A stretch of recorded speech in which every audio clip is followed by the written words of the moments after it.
Assalamualaikum warahmatullahi wabarakatuh. Bertemu lagi di Amus Channel. Pada video ini kita akan membahas mata pelajaran fikih kelas 9 Madrasah Tsanawiyah di semester 2, yaitu bab yang ke-6 tentang pengurusan jenazah dan harta waris. Dan pada video ini kita akan membahas pengurusan jenazah terlebih dahulu.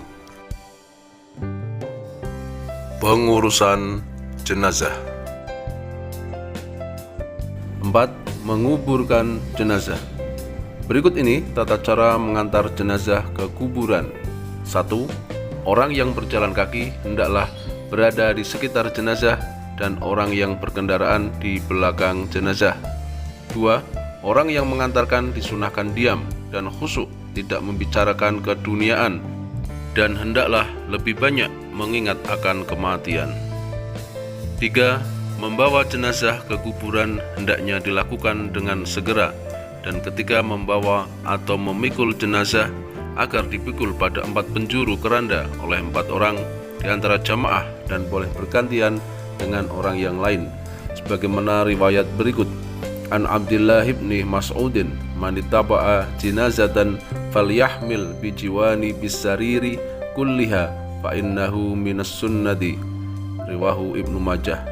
Dari Ibnu Mas'ud radhiyallahu an, ia berkata, siapa saja mengantarkan jenazah maka hendaklah memikul pada keempat penjuru keranda, karena sesungguhnya yang seperti itu merupakan sunnah dari Nabi Shallallahu Alaihi Wasallam.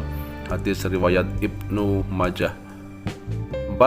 Setelah sampai di kuburan hendaknya membaca doa guna menghindari pembicaraan yang tidak bermanfaat. Tata cara penguburan jenazah adalah sebagai berikut. 1.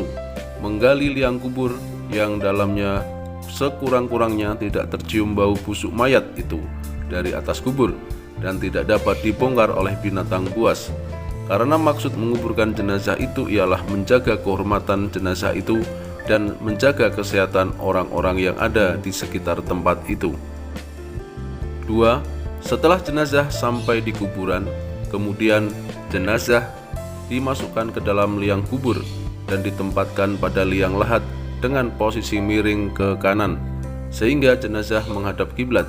Bagi jenazah perempuan, maka sebaiknya yang memasukkan ke kuburnya adalah mahramnya.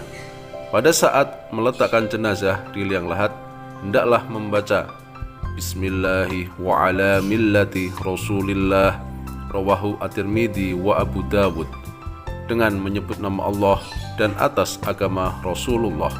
Hadis riwayat Tirmidzi dan Abu Daud. 3. Melepaskan seluruh tali pengikat jenazah. Pipi kanan dan ujung kaki ditempatkan pada tanah agar posisi jenazah tidak bergerak atau berubah dan hendaknya diberi ganjal bulatan tanah. 4. Selanjutnya jenazah ditutup dengan papan atau kayu, kemudian di atasnya ditimbun tanah sampai liang kubur rata dan ditinggikan dari tanah biasa. 5. Meletakkan batu kecil di atas kubur dan menyiramkan air di atasnya. 6. Mentalkin, mendoakan dan memohonkan ampunan agar diberikan keteguhan dalam menjawab pertanyaan-pertanyaan malaikat Munkar dan Nakir. Rasulullah Shallallahu Alaihi Wasallam bersabda, "Idza faragha min dafnil mayyiti waqafa alaihi faqala istaghfiru li akhikum wasalu lahu tasbita fa innahu al-ana yus'alu." Riwahu Abu Dawud.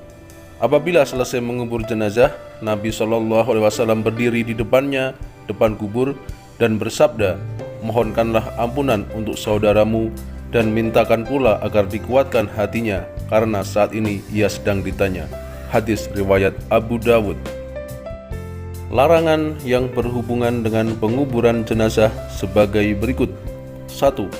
Tidak menguburkan jenazah pada 3 waktu, yakni ketika terbit matahari hingga naik, ketika matahari di tengah-tengah, dan ketika matahari hampir terbenam hingga benar-benar terbenam. 2. Menembok kuburan secara berlebihan. 3. Duduk dan bermain di atas kuburan. 4. Mendirikan bangunan rumah. Rasulullah Shallallahu Alaihi Wasallam bersabda, "Naha Rasulullah Shallallahu Alaihi Wasallam an yujassasal qabru wa an yuq'ada alaihi wa an yubna alaihi." Riwahu Muslim. Rasulullah Shallallahu Alaihi Wasallam telah melarang menembak perkuburan atau duduk di atasnya dan membuat rumah di atas perkuburan tersebut. Hadis riwayat Muslim. 5. Menjadikan kuburan sebagai masjid. 6. Membongkar kubur kecuali ada kesalahan pada waktu penguburan atau kuburan itu sudah lama sehingga jasadnya sudah hancur, sedangkan bekas makam itu akan digunakan untuk kepentingan umum. Hal-hal yang disunahkan dalam mengubur jenazah. 1. Ketika memasukkan jenazah ke dalam kubur, sunah menutup atasnya jika jenazah perempuan, serta meninggikan kubur sekedarnya supaya diketahui. 2. Menandai kubur dengan batu atau kayu, memasang nisan. 3. Meletakkan kerikil di atas kubur. 4. Meletakkan pelepah atau batang pohon yang basah di atas kubur. 5. Menyiram kubur dengan air. 5. Hikmah pengurusan jenazah. 1. Menunaikan hak seorang muslim terhadap muslim lainnya. 2. Menunjukkan ukhuwah Islamiyah yang kuat di antara sesama muslim. 3. Membantu meringankan beban keluarga jenazah dan sebagai pernyataan bela sungkawa atas musibah yang menimpanya. 4. Mengingatkan dan menyadarkan diri kita masing-masing bahwa setiap manusia pasti akan tiba ajalnya. Oleh karena itu, seorang muslim harus menyiapkan bekal untuk kehidupan sesudah mati nanti atau akhirat. 5. Sebagai bukti bahwa manusia itu makhluk yang mulia, sehingga apabila ia meninggal, maka jenazahnya harus dihormati dan diurus dengan sebaik-baiknya menurut perintah Allah Subhanahu wa taala dan sunnah Rasulullah Sallallahu Alaihi Wasallam.